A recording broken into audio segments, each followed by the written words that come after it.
Okay, sister, I'm gonna show you something. I know I keep addressing these to my daughter. Anyone can watch or listen to these, obviously, it's on YouTube. Anyway, so first I am going to tell you that I made a video, excuse me, made a video of me trying to curl my hair with the wand. I got burned here, all over the back of my arm. My hair turned out great, but it's just so dangerous. And I'll be uploading those. I had to do that in like 3 different segments because it was just crazy, stupid long. So I'll upload those. But I wanted to show you a way that you can keep curls in your hair so that you're not always having to put heat in it. Now, I would not do this to hair that was just straight. Like, I'll only do this with hair that I've already curled, because that way it's already kind of doing that. And I'm using this sucker. Now, I got this when my hair was like crazy, crazy long. You will need a smaller one. And I probably also need a smaller one now that I cut off a lot of my hair. There are 2 ways in which you can do this. The first is that you can dampen your hair, like get a brush, put water on it, and just make it damp. Do it that way, and then like just do your chores throughout the house, for example. You know, say you have a day that you're going on a date tonight, but that's not for another 7 hours. That's when you would want to do that. And you'd want to spray it too with hairspray. The way I'm going to show you now is the way I nearly always do it, because I typically don't have any hours. I typically don't have any hours where I can just like wait for my hair to dry. So you'll want to put it as much as you can in 2 separate parts. 2 separate parts. And there's something else I'm wanting to talk about today. This is not just hair. I just want to show you this. See how it's like kind of has that natural curl? That's going to help it kind of grip to this thing. If I try to do this with like natural dried hair or blow dried hair, it won't do it. Like, it has to have already been curled.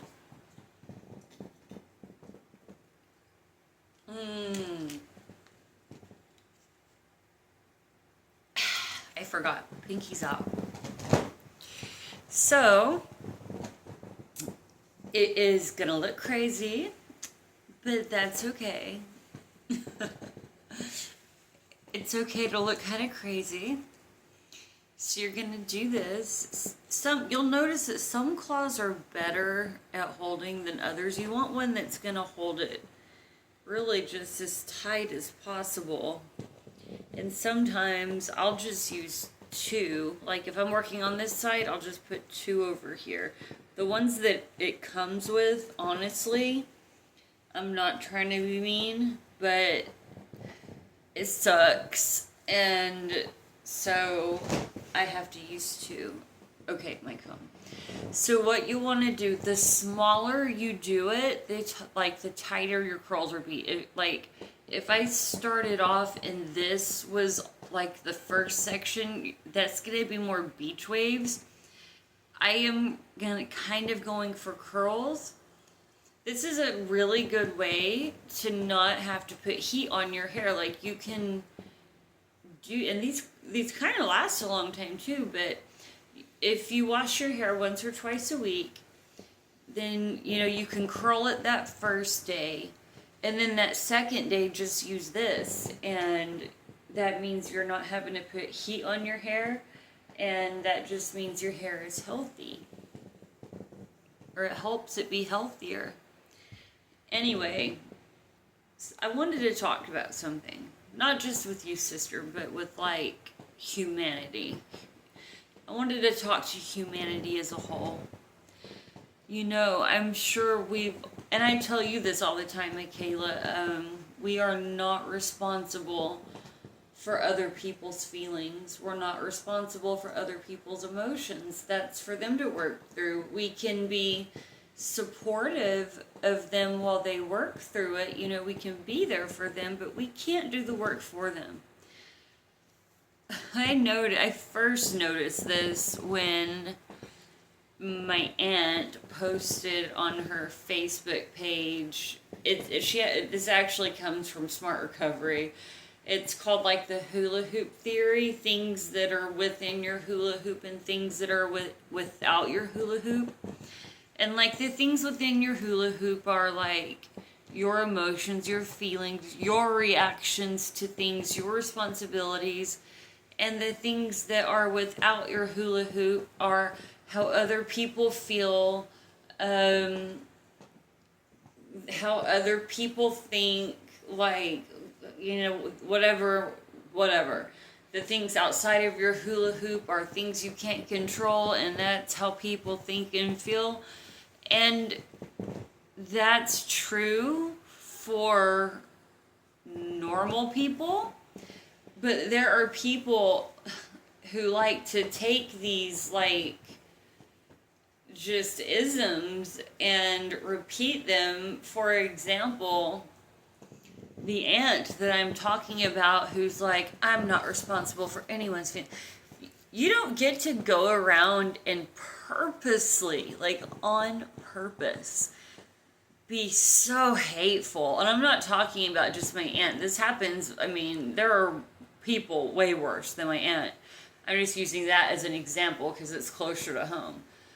But there are people in the world, you know, they'll just go out there and treat people like absolute crap. They'll just degrade them and abuse them and treat them horribly.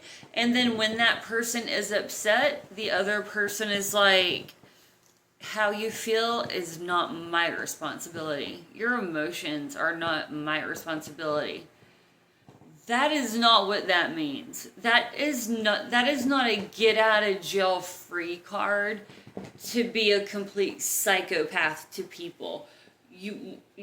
While we're not responsible for the emotions and feelings of others, we are responsible for our attitudes and behaviors towards them. And if someone comes up to us and says, hey, the thing that you're doing, it's really upsetting me, it's really hurting my feelings, the response to that is, I am so sorry, how can I make it right? The proper response to that is not, I'm not responsible for how you feel. I mean, all that does is ensure that the abuser, the narcissist, faces absolutely no accountability. And it also gives them a narrative of being the victim themselves. Like, oh, so-and-so said this to me, and so that is just what I wanted to share about that. That came to my mind today because I saw it on, I'm in this group, sorry, my back hurts. I'm in this group of, like, it's called, like, Undateable Men or something like that. And this guy, I guess a girl had gone on a date with this guy, and, like, he really hurt her feelings, and it was not okay. And so she texted him. She was like, hey, you just made me feel like you weren't interested. You were on your phone the whole time. You didn't really ask me anything about myself. You didn't seem to even care that I was there.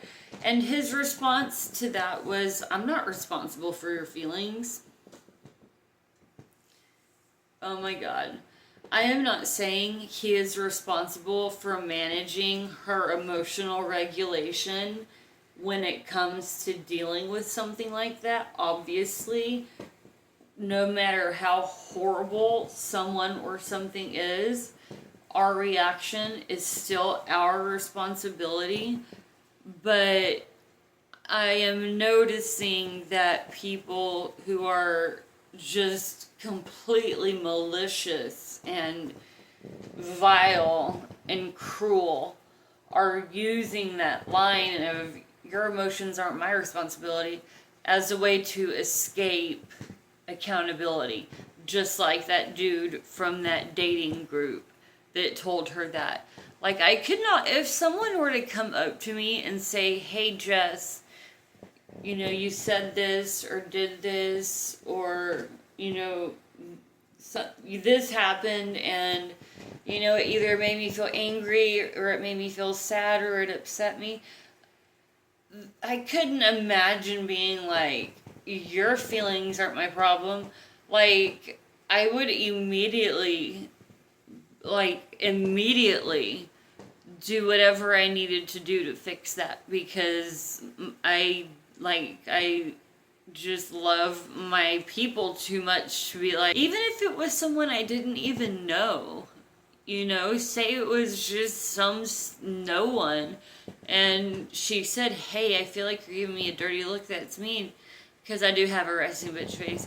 I would not be like, I'm not responsible for your feelings. I would immediately apologize and tell her I am so sorry about my face, you know, because I never want anyone to feel, you know, unpleasant feelings or emotions when they're dealing with me. I don't want that. I mean, I understand that there's no bad emotions. All emotions are teachers. They're messengers. They're good for us. But I couldn't imagine being someone who was, one, absolutely incapable of apologizing, and two, causing all this chaos and abuse and strife and just evil behavior in someone's life from the time they were little until the time they grew up, and then being like, oh, well, your emotions are not my problem. How you feel is outside of my control. How you feel is outside of my... I'm not telling you I want you to be responsible for my feelings or emotions. I'm telling you how you're making me feel right now is not okay, and I don't like it. And I think that we should all be empowered to stand up, and I think a lot of us, I know I do, like when it's happening, I'm too scared to speak up sometimes, especially depending on who it is. And I think as a society, we, especially women, we need to get to the point where we're telling them, like, you know what? You don't get to talk to me like that. You're not allowed to talk to me like that. And if you keep talking to me like that, I'm going to leave. Like, it doesn't have to be cruel. It doesn't have to be mean. But it does need to be said, and it does need to be firm. That is my soapbox on that issue. This is the most fun part because I sleep in it. I wear a bonnet. It's kind of hard because I have to, like, this is just not easy. This is not an easy process. None of it is easy, but for heatless curls, I will do it. Because if I were to not use this bonnet and sleep, one, I'm such a crazy sleeper, it would all fall out, and two, my hair is just so, like, just whatever the texture of it is, like, I can already feel it. I can already feel it falling out. Like, I absolutely have to wear one of these when I do heatless curls, or, it would just fall out in the middle of the night. So, now you've seen heatless curls. You got to hear about my feelings about people who exploit the saying, I'm not responsible for your emotions and feelings. And I hope you enjoyed it.